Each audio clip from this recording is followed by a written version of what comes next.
Sa lupang banyaga, tayo'y nagsimula.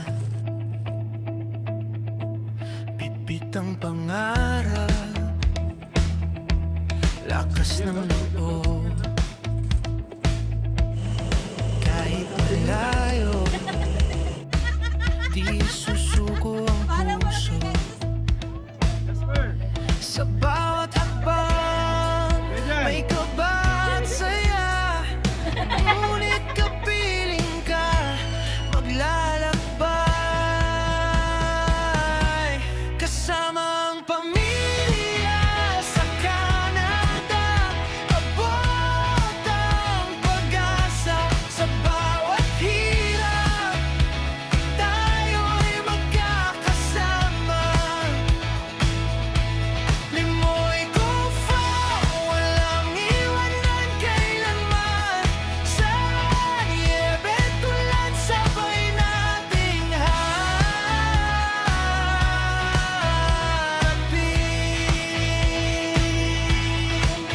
Yon nagbabalik na naman ulit tayo, ano ho? Kung saan ho kayo naroroon na ikuan. Magandang umaga, magandang tanghali at magandang gabi sa inyong lahat, ano ho? Ay matagal ho tayong hindi ho nagkita-kita eh. At tayo hi busy. Busy ho talaga sa trabaho at sobra ho ang pagod, ano? Eh siya, kamusta ho kayo? At kung nasaan sulok ho kayo ng mundo ay mag-iingat ho kayo lagi, ano? Ay bago ang lahat, aba, utay, mahal na rin na, maghay mo na! Yan. Kasama ho natin ang Regoso family. Kuya Jan, Ate B, Jasper. Yan. Good morning. Andito ho tayo sa Abraham Lake. Oh. Kitang-kita nyo naman. Yan, napakaganda. Wala pa ho masyadong nagkakamping ngayon. Wala pang masyadong tao. Dumating ho kami kagabi. Kanina pala. Alas 3 na madaling araw. Balikwan, 3. May nadaanan tayo kuya na dalawa, ano, na RV, ano. Ayun, mga Pinoy ang isa, tapos ang isa ay puti. Ay siya, kamusta ho kaya, ano? At ito, unang camping ho ng taon ay dito agad ho kami dumagos sa Abraham Lake. Tapos ito ho, first time ho nating matulog sa RV, sumakay sa RV. Kuya Jan, Regoso family, maraming salamat ha. Yan. Hindi, bali ito hong arbing ito ay nerentahan pero tinetest drive ho ng Regoso family. Yan. Pasalamat tayo kina TV. Tsaka si Kuya Jan naka week off. Yan, nagbabakasyon si Kuya Jan. Dahil si Kuya Jan ay nakikita niyo na ho siya sa mga dati nating vlog ng Regoso family. Kasamahan po namin sila sa Newfoundland and Labrador. Pero maganda ang trabaho ni Kuya Jan kasi fly in fly out every 2 weeks, diba? So may 2 weeks na pahinga sa Edmonton, may 2 weeks na trabaho sa Newfoundland. Pero ngayon, isang buwan kang walang trabaho, kuya. 1 month vacation na.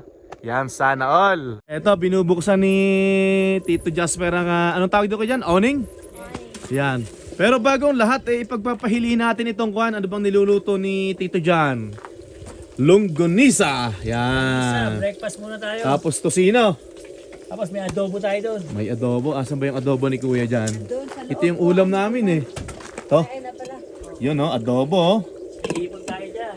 Yan, may hipon pa. Ito, gala tayo dito. Itur ko kayo. Yun yung isang RV. Yang kabayan yun, taga Edmonton din, taga West daw sila. Tapos may washroom po dito. Yan, ito yung view natin. Yan, ganda.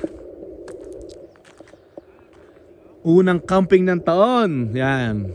Tapos, sa susunod na camping natin, ito hong parating na weekends ay mas masaya dahil mas marami po, ano?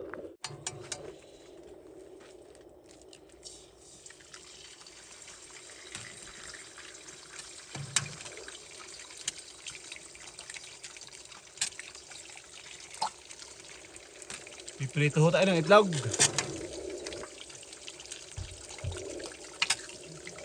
At makakadali na tayo ng almusal.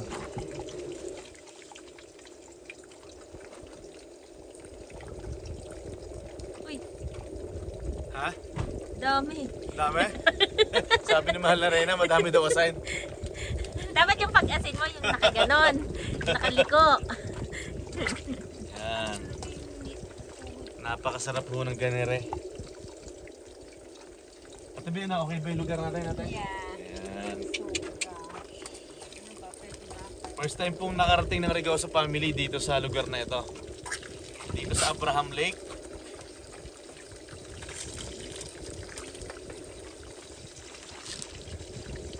Oh, luto na yung ating longganisa. Oh. Ate, itry mo naman isa. Bebe! Yan!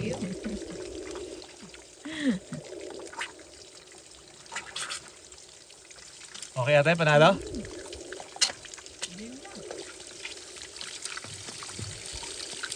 Parang suswimming sa mantika. Deep fried. Deep fried. Kanina ho ay lumaki ang tubig din eh. Dahil ho aring arbe ay kanina ho ay nadin eh. Ay are umatras kami at naabot ho ng tubig. Napakaganda ho din eh ha. Bagay na bagay dito kung meron kang paddleboard.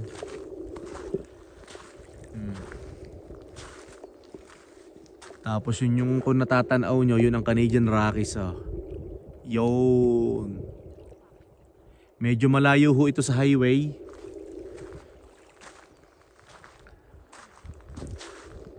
Oh, ang kwan ho eh ang agos ho ng Lake 8 tining na tining. Yan, kalmadong kalmado no ho. Napaka-sarap ho palang sumakay dito at napaka-komportabling matulog ano ho. Talagang kwan eh pag may isang ganito ka ay talagang napakasarap dahil kahit dumating ka na sa isang campsite ng lake eh basta ka na lang paparada at mahihiga. Hindi gaya dati pag nakatent kami eh lagi ng 10 oras ng gabi-gabi nadating. Eh yun, tapos magtatayo pa ng tent sa gabi. Yan, mahal na rin ha. Ate! Ano ba? Dito ba tayo mag-overnight o may pupuntahan pa tayong iba? Ano sa tingin nyo? Kasi wala... Kikitain natin sila. Ruby? Kung pupunta sila. So, tatakbo tayo ng Kananaskis ngayon. Yes.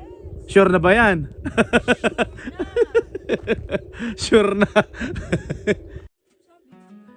Okay, kain na tayo. Meron tayong sinangag, meron tayong longganisa, itlog, tosino, tapos may mangga. Yan.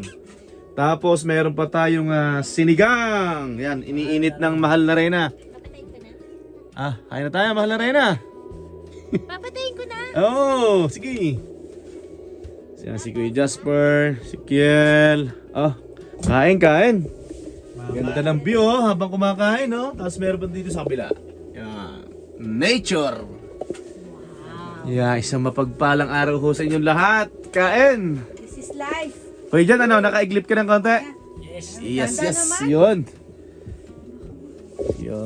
Kain na tayo, kain. Panalo to.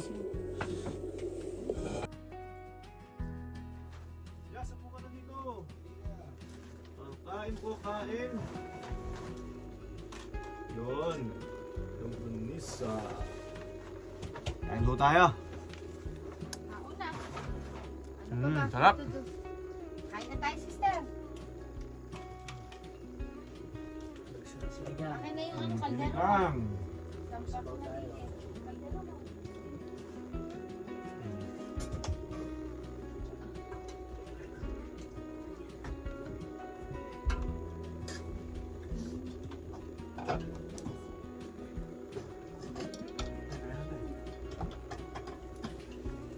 Just silahin ko yung pinto, ano? Silahin ko lang, no? So, iwan mo yung screen o yung ano? Lahat na. Sarado na.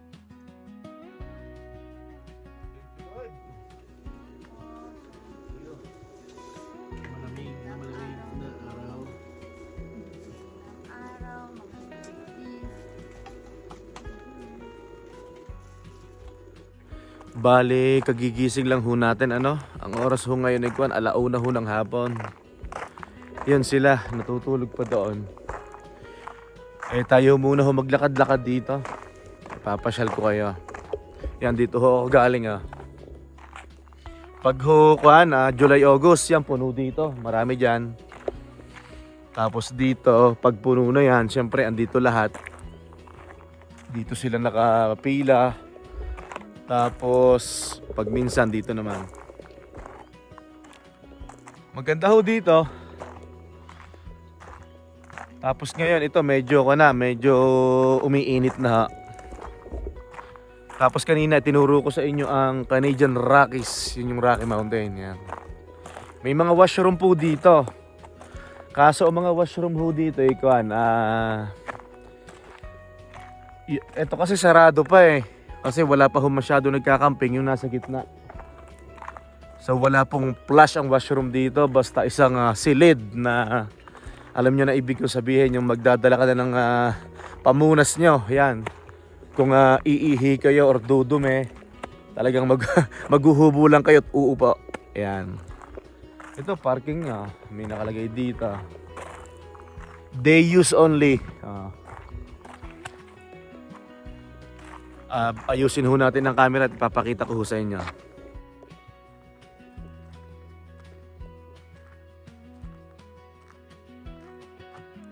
Ilapit natin dun sa Canadian Rockies. Ang ganda. Tapos ang naging usapan ho namin ngayon hong hapon ay maghahanap naman po kami ng campsite dito po sa Jasper. Yan. Hindi na po kami matutuloy sa Kananaskis. Kanina nagkakatawanan dito kasi shoutout nga pala kina Tito Jason. Yan. Binigla namin sila kaninang umaga, tinawagan ni mahal na Reyna.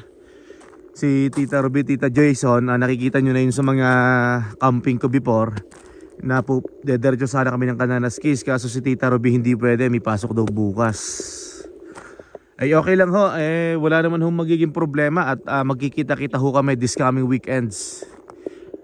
Victoria Day yata ito. Itong parating na long weekend. Magkakamping po kami sa Aspen Crossing. Yan. Tito Mark, shout out sa'yo. Salamat sa magandang booking, sa smooth na booking, no? Kung hindi ako nagkakamali, nasa 10 na pamilya kayo, 10 na pamilya kami, mahigit pa. Yan, kita-kits tayo sa Aspen Crossing. So tatakbo po tayo mula Edmonton papuntang Aspen Crossing. Malapit na po yun sa Calgary ng sabihin natin mga 4 na oras din.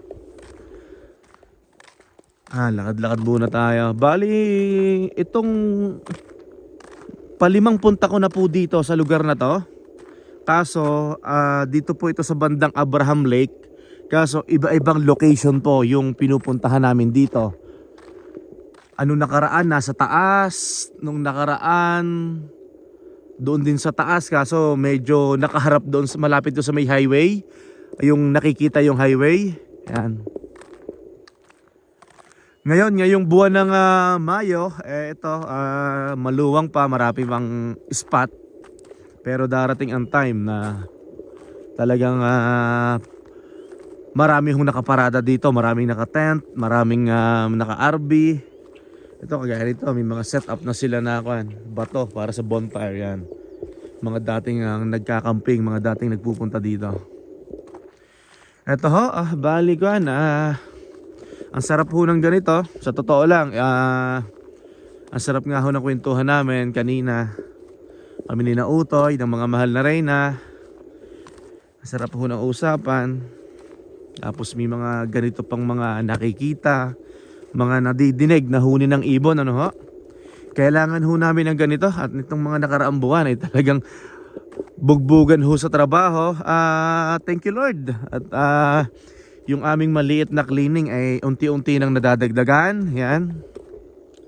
Maraming salamat. Kahit papaano pandagdag sa mga gastusin.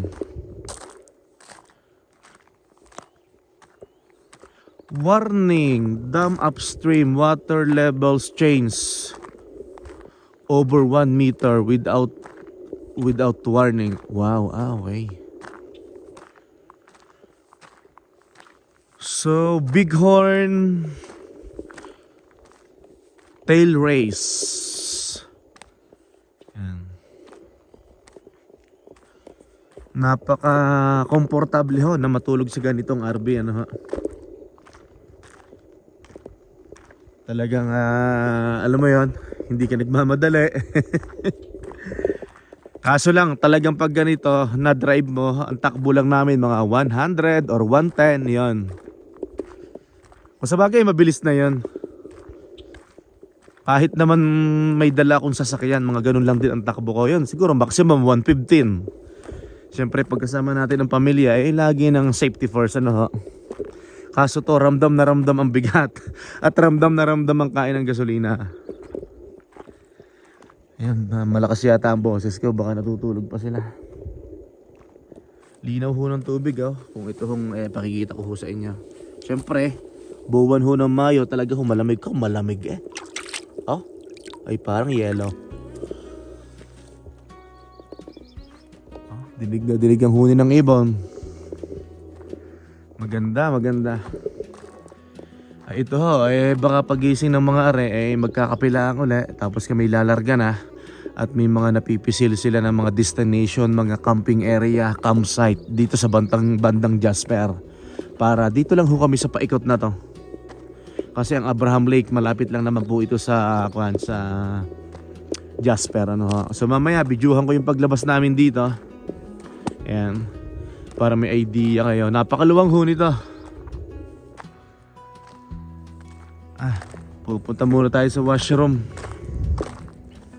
Hindi ko na sa inyo ipakikita. Ito sarado to eh. So punta muna tayo doon sa kabila, doon sa gitna ng washroom.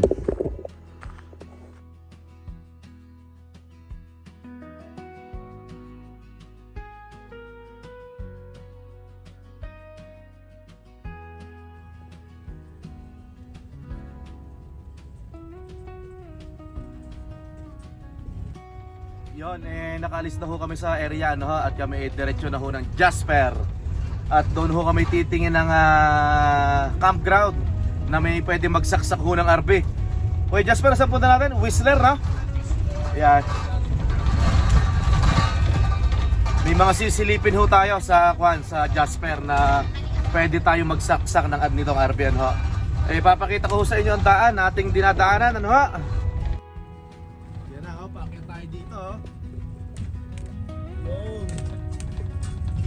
Yan, paakit tayo.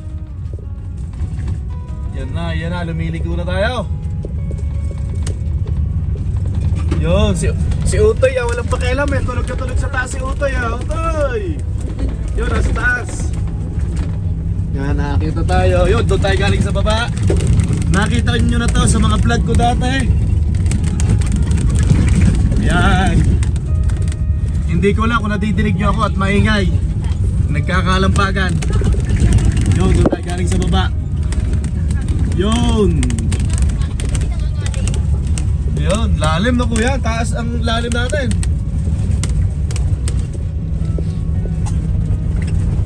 Pakit na tayo.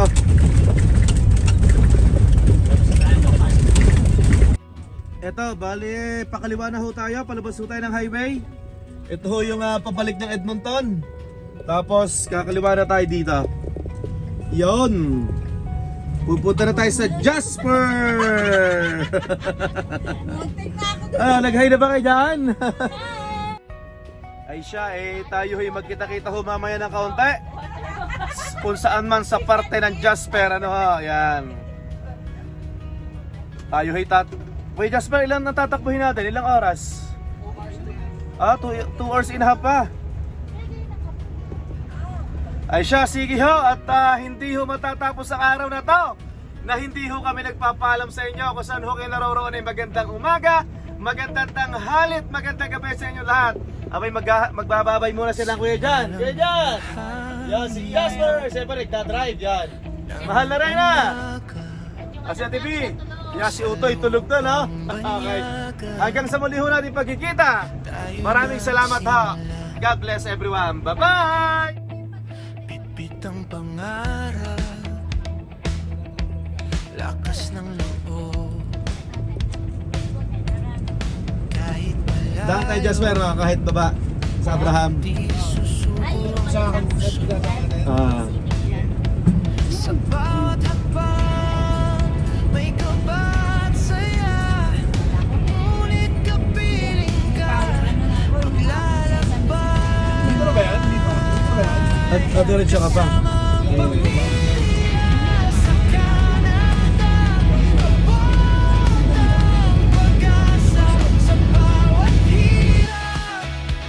Tayo'y magkakasama. Limoy Kufa, walang iwanan kailanman. Sa niebe tulad sabay nating harapin.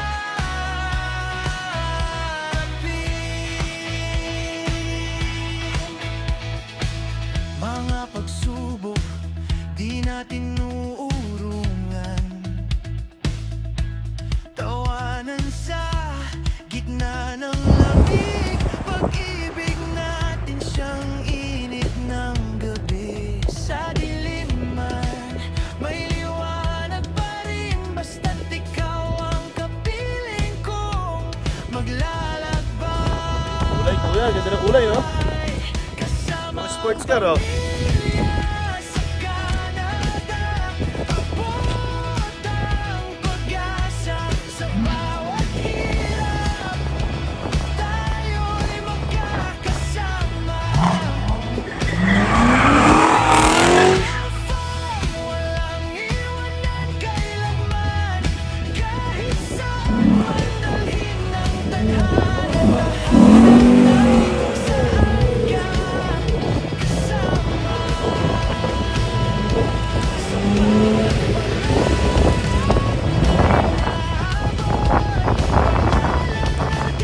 Sabay na sumisigaw. I-adjust mo, Jazz. I-adjust mo.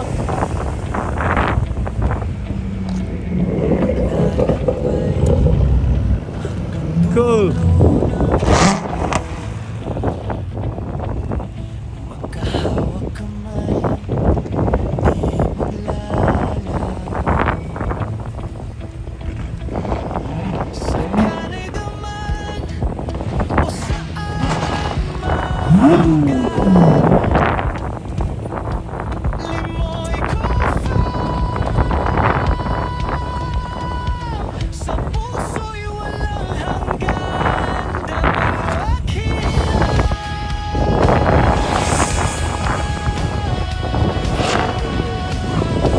sa bawat hirap.